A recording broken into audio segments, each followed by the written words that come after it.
Lo leo muy negro, publicat a l'editorial Destino, és el darrer llibre del periodista i editor Antonio Lozano, un assaig del gènere negre que ens permet descobrir petites històries sobre el gènere, els seus autors, les seves motivacions i objectius, a més de trobar segurament que les claus i el per què agrada tant la novel·la negra.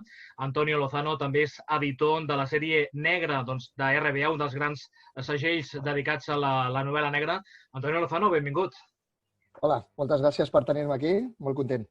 No sé, Antonio, si com a editor, com a periodista i sobretot com a persona entesa en el gènere negre, si has aconseguit esbrinar el per què agrada tant o per què enganxa tant la novel·la negra.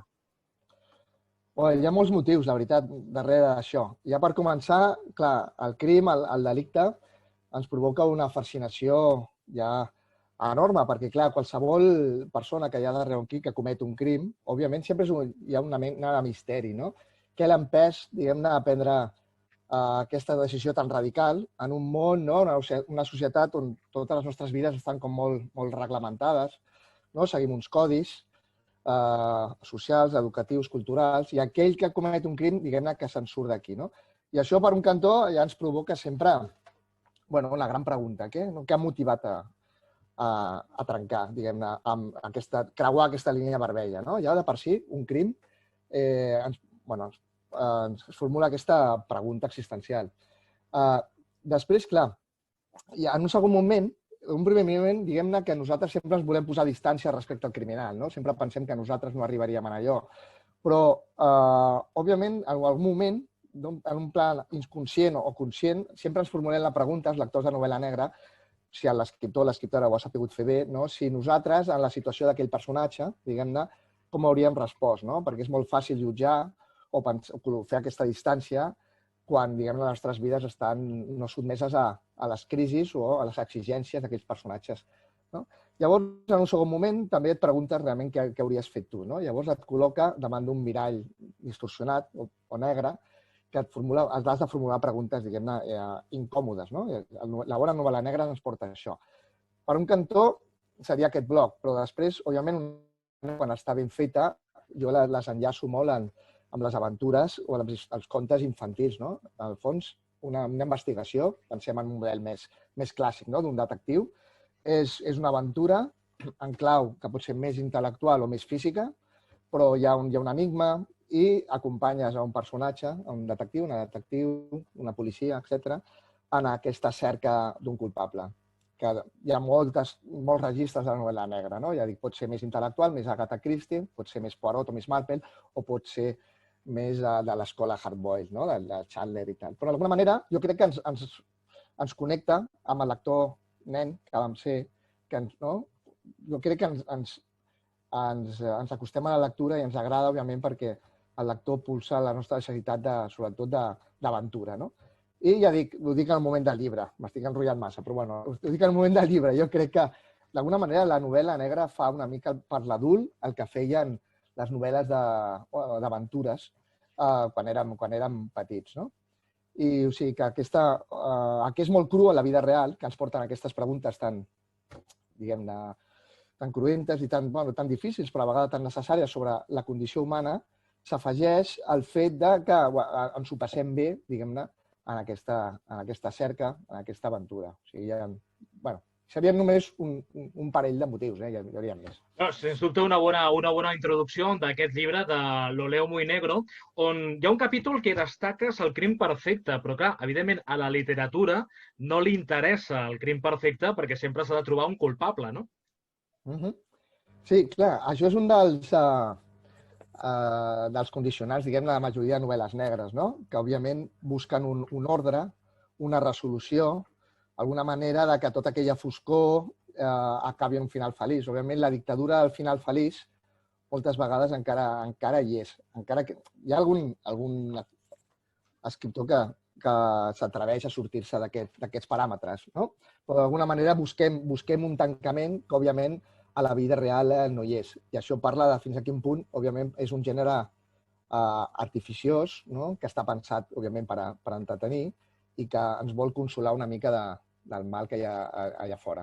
Si ho comparem amb la realitat, que és un dels temes del llibre, no? Intentar veure com la realitat ha modelat la ficció i com la ficció d'alguna manera també ha begut de la realitat, doncs serien molt diferents.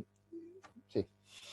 El Paco Camarasa, persona doncs, que coneixies prou bé, una vegada li vaig preguntar què era l'important d'una bona novel·la negra o què havia de tenir. Ell em va comentar una bona trama, una bona atmosfera i personatges bons és la novel·la perfecta. Això és el que comentava Paco Camarasa fa molts anys.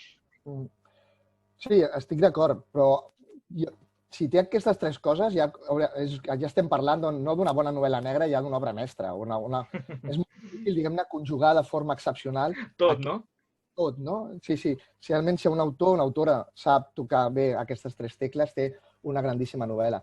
El bo de la novel·la negra, que és un gènere molt més exigent, començo per dir, del que et sembla, perquè com estem invadits de títols, de vegades hi ha una degradació, una reducció del nivell i es cola per novel·la negra coses que no són o coses molt dolentes perquè el mercat està hipersaturat.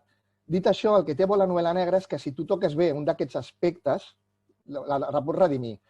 Uns bons personatges, encara que la trama sigui fluixa, salva, jo crec, una novel·la negra. No és rodona, però la salva. Una bona ambientació potser no tant, però una trama també molt ben pensada i molt ben atada al final, molt bona estructura, també pot compensar uns personatges més mediocres. O sigui que l'autor de novel·la negra almenys té diversos plans amb els quals pot treballar i que li poden solucionar la papeleta.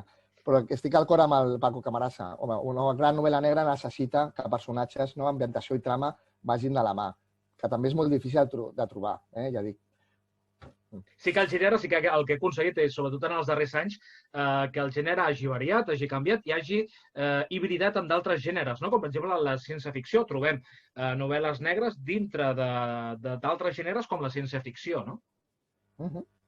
Sí, no és tan comú, però sí que hi ha híbrids, no? Pensem, per exemple, en el John Connolly, també l'autor de La Tusquets, el creador del detectiu Charlie Parker, que ell sempre ha comentat per això que quan va començar la sèrie de Parker va rebre moltes crítiques perquè ni els puristes del novel·la negra el consideraven un dels seus, ni els puristes del fantàstic el consideraven autor fantàstic, no? Perquè és un exemple, com dius tu, d'hibridació perfecta entre el que és sobrenatural i fantasiós amb el que és negre.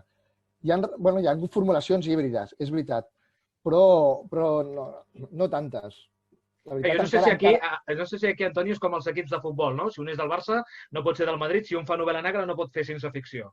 Dintre dels seguidors, de cada gènere, vull dir. Sí, potser sí que la gent vol... Hi ha molta militància, no? Sí, hi ha molta militància, és veritat. Potser es veu en clau de departament més estancs, cadascú vol el seu.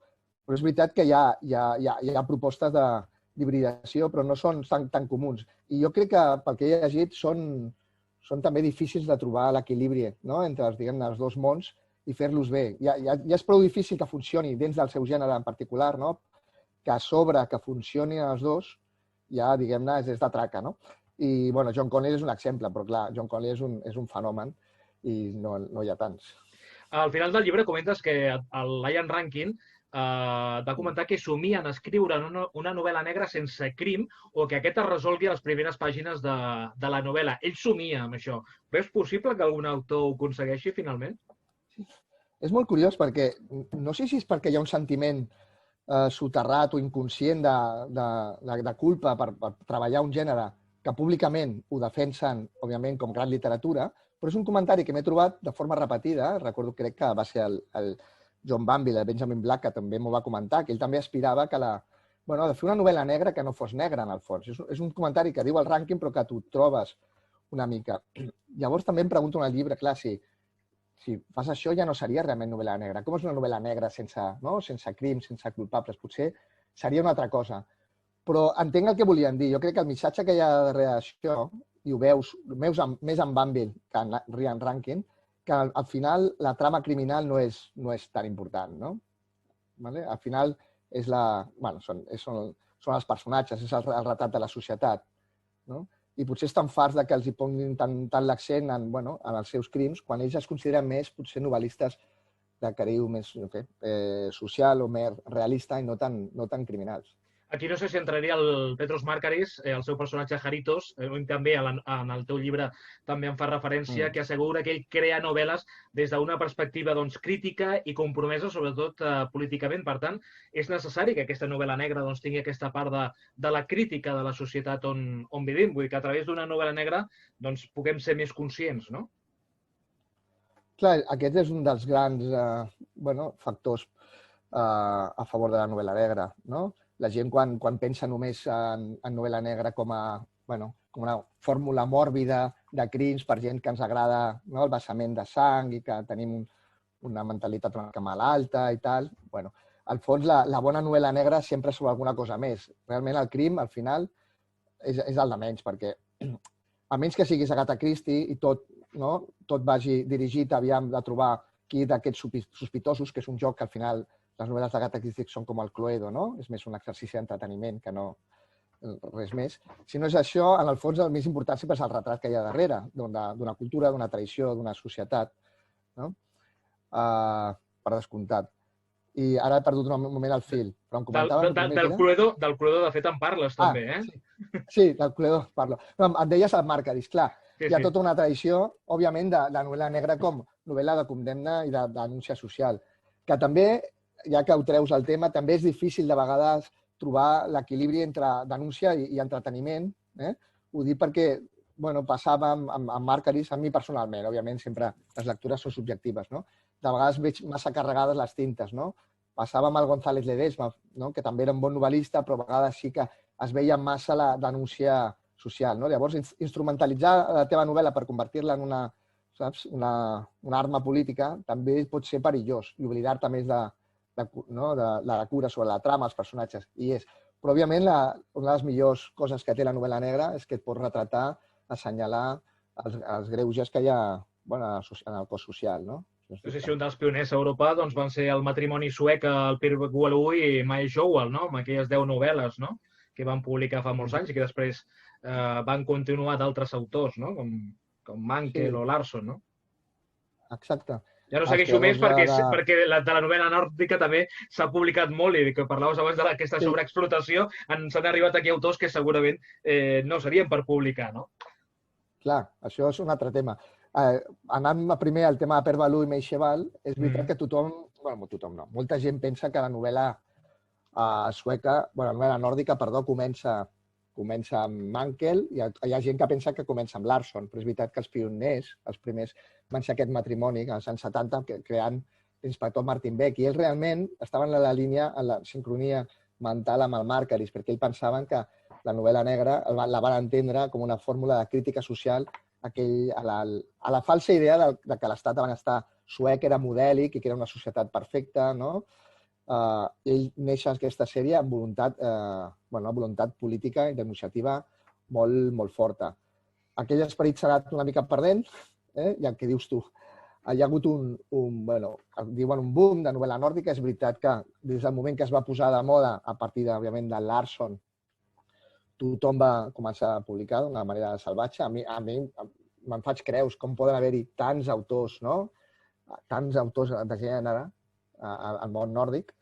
I, clar, els estàndards de qualitat han anat baixant, però hem continuat comprant drets i traduint obres que jo crec que al final li han fet mal al gènere, perquè la sobreexplotació fa que, òbviament, el gènere perdi qualitat, però a la vegada que vagi tapant propostes de més qualitat. I ja ho dic en el llibre, s'ha vist més el passaport que el rigor o la qualitat. De fet, em fa referència de que si tantes novel·les que s'han publicat com a novel·la negra nòrdica i es produïssin tants crims reals com expliquen a les novel·les, avui en dia no hauria ningú a Suècia, no?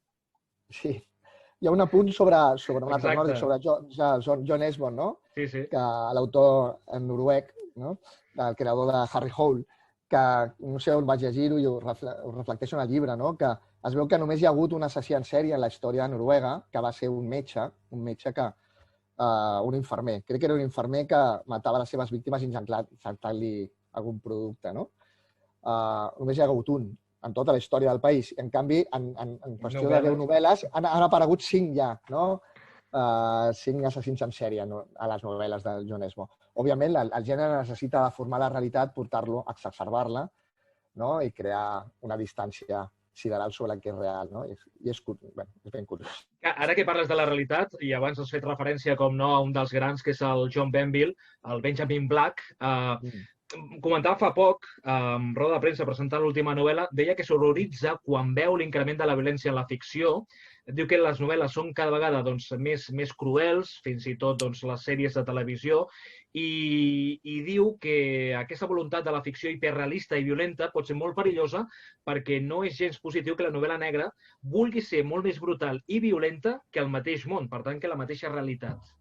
Que de vegades les novel·les intenten encara ser més violent, no? O algunes novel·les, determinades novel·les, evidentment. Sí, jo crec que, sincerament, o almenys és la meva experiència lectora, que el percentatge de novel·les així molt violentes, no? Molt bèsties, diguem-ne, és petit. Parlo tant com a lector per gust com a lector d'editorial, no? Però és veritat que hi ha un abús, per exemple, de la figura de l'assassí en sèrie del psicòpata. Hi ha un cert abús, és tot un subgènere. I, òbviament, cada cop, com a les ficcions audiovisuals, es busca pujar una mica el to i cada cop ser més gore, més de sang i fetge.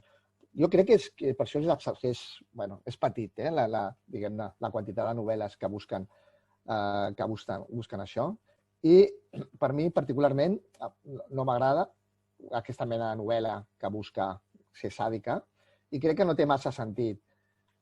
Vull dir que allò és una cosa que la violència que pot reflectir amb molta més eficàcia en el que és el cinema com a la televisió. Per això a mi no m'agraden tant els thrillers, perquè penso que també, de nou, la ficció audiovisual sempre pot arribar molt més lluny a la plasmació, a la representació de l'acció. Igual passa amb la violència extrema. Per això m'agraden més novel·les negres on no hi hagi ni violència ni masses persecucions i accions i cops de puny i tal. Però això és personal.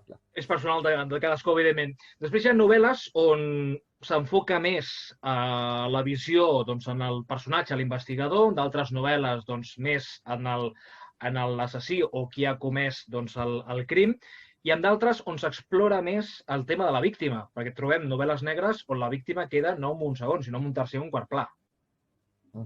Realment sí que hi ha potser autors que estan reivindicant més aquest paper de la víctima. Sens dubte. Jo és una de les coses que he percebut com a lector en la darrera, no sé posar-li anys concrets, però potser en la darrera dècada, cada cop la víctima no és només una excusa, un instrument per portar la trama endavant, normalment la idea d'un cadàver que apareix i ja ningú se preocupa d'ell, només és, diguem-ne, la via cap a la resolució d'un cas, sinó que, diguem-ne, el mal, el dolor, el patiment dels que es queden, òbviament, i, per tant, l'interès per la figura de la víctima, l'interès per la seva història, és un dels temes, diguem-ne, que s'han incorporat a la novel·la negra de forma recent. Primera, més interessant, potser, crec que és el Ricardo Piglia que parlava d'això, a Crítica de Ficció. Primer, potser es va posar més l'accent en el detectiu, Després del detectiu va tenir més protagonisme el dolent, I per això tot el que és el que dèiem, dels psicòpates, els assassins en sèrie. I potser una tercera onada més sensible, diguem-ne, al que són les víctimes. I això ens ho trobem també a les ficcions audiovisuals. És veritat que hi ha la importància ara de l'empatia cap a aquells que pateixen. Això va fer referència a la darrera guanyadora del Premi Pepe Carballo, que també feia referència sobre aquesta qüestió. Parlem d'autores. En el llibre, evidentment, veiem les teves preferències, tant d'autors com també d'autores, i d'autores destaques sobretot a Luis Penny i a Fred Vargas. Sí. Hi ha una diferència, o veus tu una diferència en aquest cas dels autors homes i dels autors dones a la manera d'enfocar una novel·la negra? Saps què passa? Al principi potser era així, però ara, també ho comento en el llibre, cada cop més els homes han introduït personatges femenins, d'acord? Que abans, si ho pensem, per fer-ho fàcil, en la literatura clàssica dels Estats Units, pensem en el Chandler, el Ross McDonald, etc., sempre un detectiu masculí, i la dona estava reservada o a la femme fatal, a la víctima, aquell cadàver, o a la figura manipuladora. I ara els autors cada cop fiquen més protagonistes dones. Jo crec que, d'alguna manera, la sensibilització també cap als temes de la dona, cap a la violència, tots aquests temes, ells han fet que cada cop escriuen més sobre dones. Però, òbviament, sí que deu haver-hi alguna mena de sensibilitats diferents. Difícils de percebre, Però a mi m'agrada especialment el tema de la Louise Penny, els noms de Louise Penny, Fred Vargas, jo les destaco perquè reuneixen el que a mi més m'agrada en una novel·la negra, que és, a manca d'un terme millor, diria que és personalitat. No? En el gènere negre està tot molt codificat. No? Tot està molt escrit. Et mous en uns paràmetres molt fixos. No? Ha d'haver-hi un crim o un delicte, ha d'haver-hi una investigació... Tal. A partir de moure's i ser original i moure's fora de pistes, diguem-ne, sense perdre de vista el fet que estàs escrivint novel·la negra, és molt difícil, no? Trobar el teu espai, no? La teva aportació que trenqui una mica les motlles. Llavors, aquestes dues autores tenen han creat un univers molt propi, tant a nivell ambiental com amb la seva prosa, i també amb la figura del detectiu. Llavors, han obert, diguem-ne, finestres al gènere negre. Per això a mi m'entusiasmen, perquè costa molt trobar certa personalitat. Hi ha molt bona novel·la negra, hi ha molt dolenta, que de dolent, molt més dolent, potser, que bo. Però hi ha un altre grau, un salt, que és de ser autor excel·lent o autora excel·lent a ser una autora, diguem-ne, amb personalitat única, hi ha poquíssims casos, jo crec. I aquestes dues han creat ja un univers propi que em sembla, sensacional. Per això les destaco tant. No sé si, per exemple, definir-ho o comentar-ho d'aquesta manera, però hi ha un abans i un després del personatge de la Lisbeth Salander a la novel·la negra, no? El personatge de Stieg Larsson, sobretot a l'hora d'enfocar aquests personatges femenins. Sí, sens dubte. I crea també un model de personatge que també s'ha abusat molt, perquè Larsson va ser molt bo també per llançar el gènere, diguem-ne, per popularitzar-ho, internacionalitzar-ho, però a la vegada va deixar tots uns efectes secundaris no tan positius. Però jo a vegades preguntant-me per l'èxit del Larsson en unes novel·les que en el fons eren molt pobres des del punt de vista estilístic, d'acord? Eren pobres. Feixugues, també, eren molt feixugues. Cada tom era molt llarg. Preguntant-me pel tema del fenomen, jo crec que un va ser, sens dubte, la seva mort, la història extraliterària d'aquest periodista que mor en el transcurs de la seva obra sense conèixer l'èxit. Aquestes històries, diguem-ne, extraliteràries, com dic, ajuden molt a vendre, però, òbviament, en el cor de l'èxit hi ha aquest personatge que agrada moltíssim i que s'avança una mica a tots aquests moviments que veiem ara a literatura tant de gènere com no de gènere, de denúncia, de la violència, dels abusos contra les dones. En aquest sentit, no va ser el primer Larsson, però sí que va ser bastant pioner en el gènere negre en denunciar això, la violència contra les dones. I va crear un personatge realment molt atractiu, un personatge fora de la societat, sobrat de recursos, és una superheroïna, no?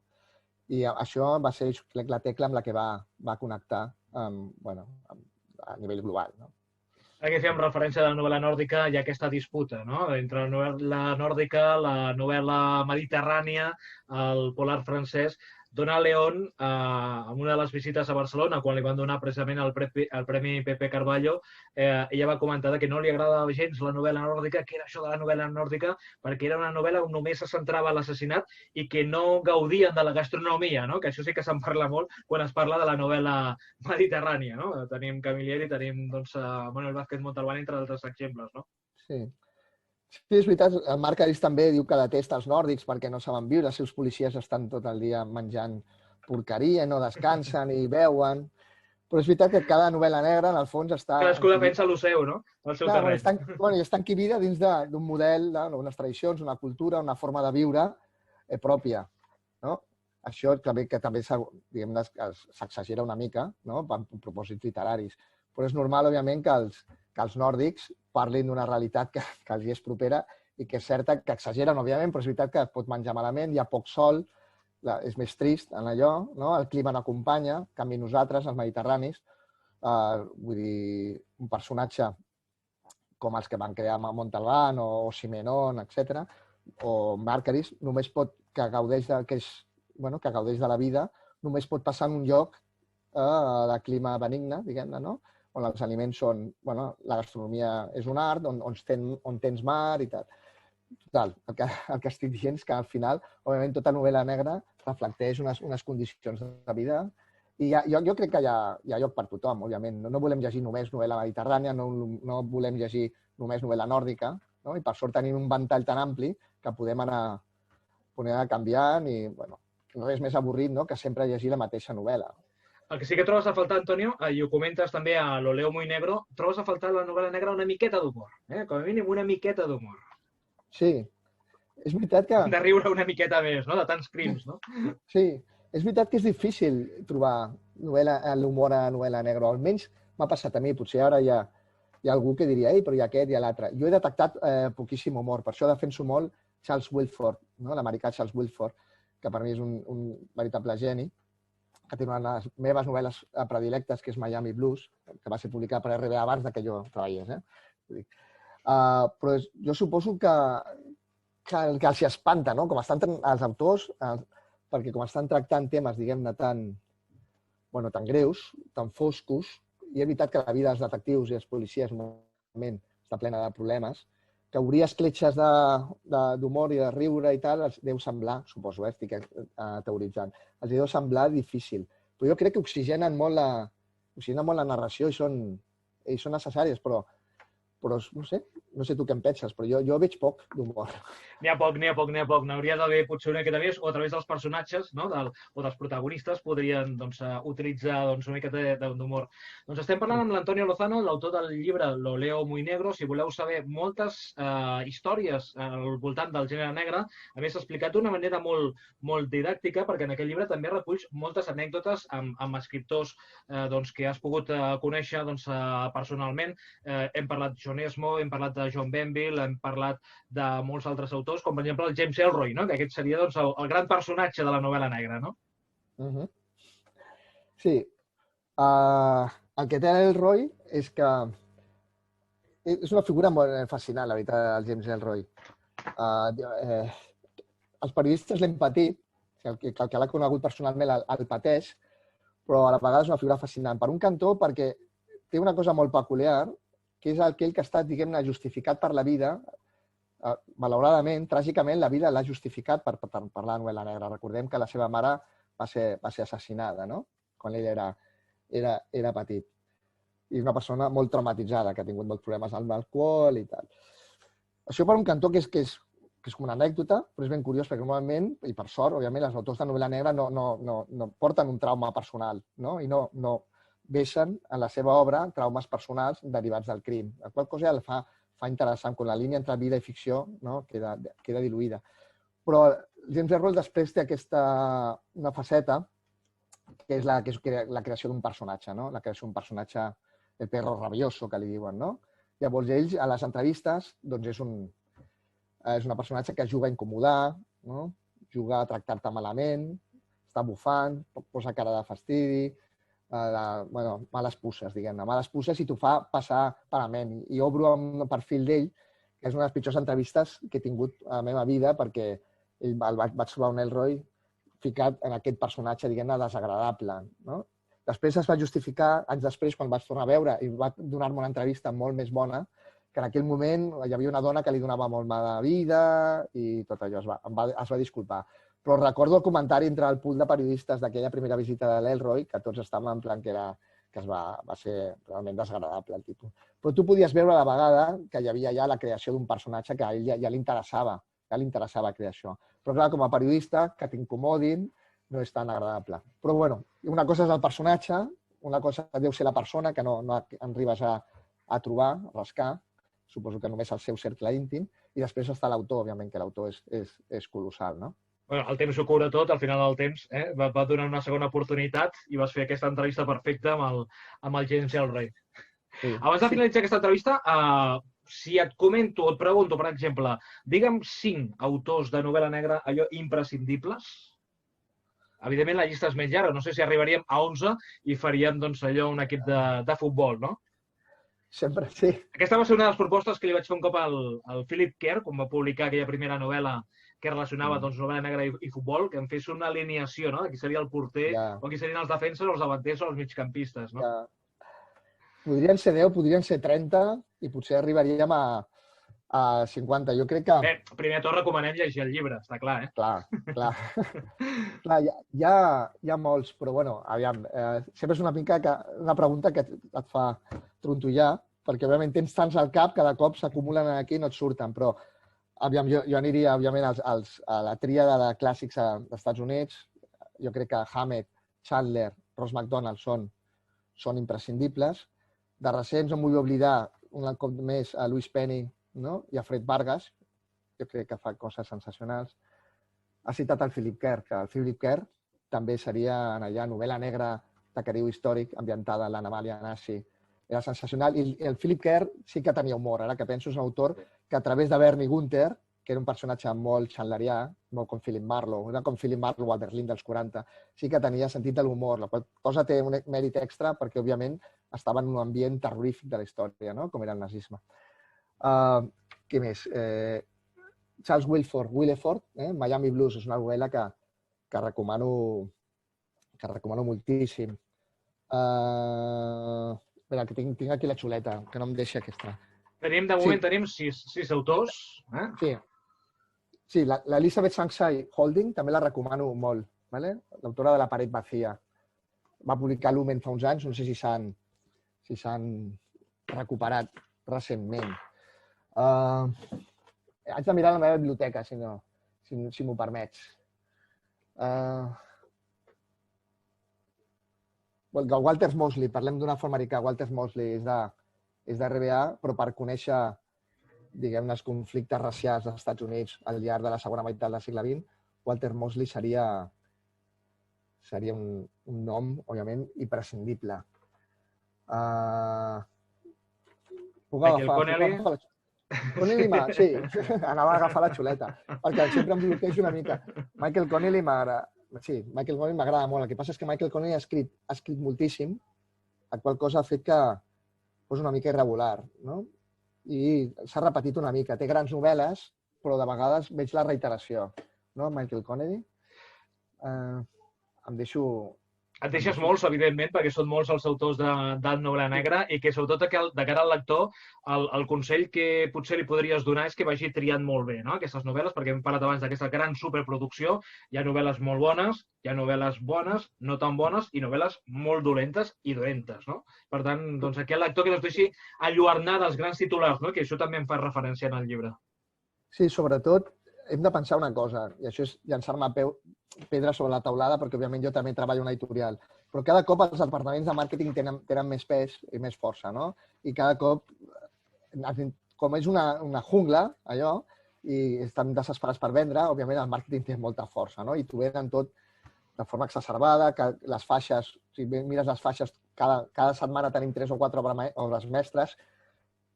Jo demanaria que posem en suspensos, ens confiem de tota la feina del màrqueting i si anem a la llibreria, dediquem almenys 5 minuts per començar a llegir. No ens quedem només amb la faixa, amb la solapa, sinó que li donem una oportunitat al primer capítol o fullejar una mica. Encara que el primer capítol no és, també ho dic, no és tampoc garantia de res, perquè moltes novel·les negres comencen molt fort i on se la juguen és la segona meitat i algunes cauen en picat al tram final, no? Però no creure tant en el màrqueting, donar-se temps i intentar fer una troballa pròpia i no tant, saps, guiats pels departaments de comunicació de les editorials. Doncs Antonio Lozano, un plaer haver conversat sobre novel·la negra. Com dèiem, ha publicat amb Destino Lo leo muy negro, també és editor de la sèrie negra de RBA, periodista. Doncs gràcies per acompanyar-nos i per haver fet aquesta radiografia extensa sobre el que és la novel·la negra actual. Moltíssimes gràcies a vosaltres per rebre'm i ha estat un veritable plaer. Fins una altra.